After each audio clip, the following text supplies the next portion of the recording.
भालू और शेर की कहानी। एक शहर में एक चिड़ियाघर था। उस चिड़ियाघर में एक भालू एक शेर रहते थे।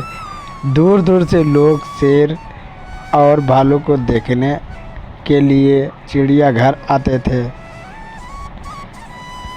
चिड़ियाघर के मालिक का नाम छोटू था। छोटू बहुत ही लालची स्वभाव का आदमी था।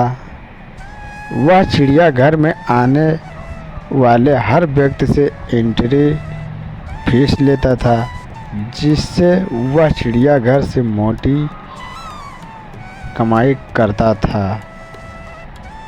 एक दिन की बात है, भालू बीमार हो गया। छोटू ने भालू का इलाज कराया, किंतु वह भालू को नहीं बचा सका।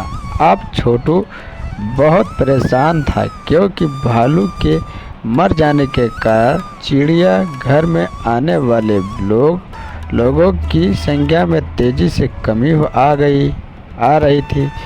छोटू ने सोचा कि अगर ऐसा ही चलता रहा तो एक दिन उसका चिड़ियाघर ही बंद हो जाएगा।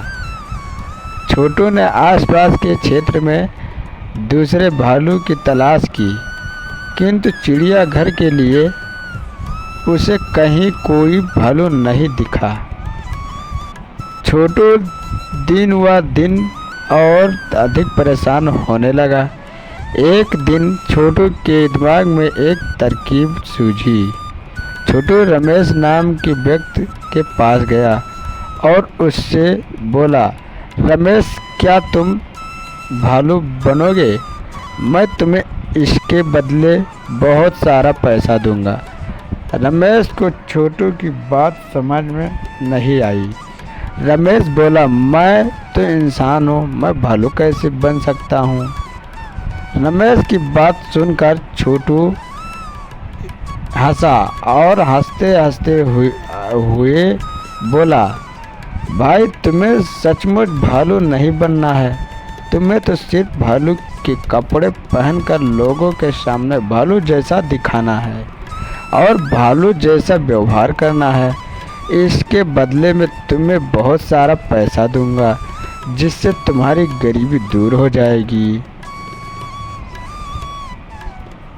पैसे के लालच में रमेश छोटू की बातों में आ गया और भालू बनने के लिए तैयार हो गया।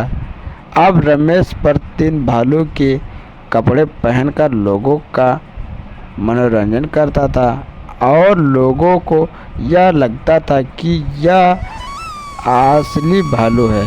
और चिड़ियाघर के इस भालू की ख्याति दूर दूर तक फैल गई और चिड़ियाघर आने वाले लोगों में तेजी से इजाफा होने लगी।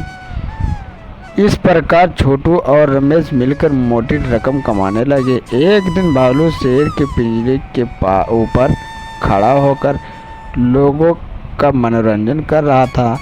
तभी पिंजरे की छत टूट गई और भालू शेर के सामने जा गिरा।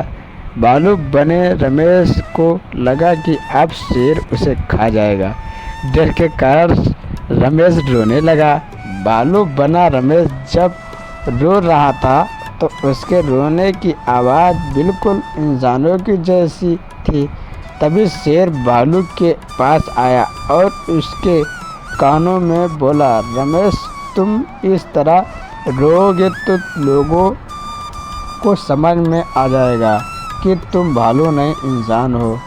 शेर को इंसानों की तरह बात करते देख रमेश को बड़ा आश्चर्य हुआ, किंतु थोड़ी ही देर में रमेश समझ गया कि जिस तरह वह नकली भालू बना है, उसी तरह यह शेर भी नकली है।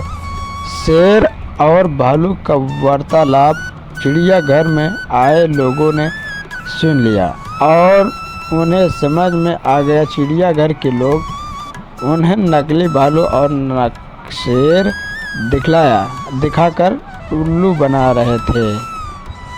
लोगों ने तुरंत ही शेर का पिंजरा तोड़ दिया और भालू और शेर की पिटाई शुरू करे।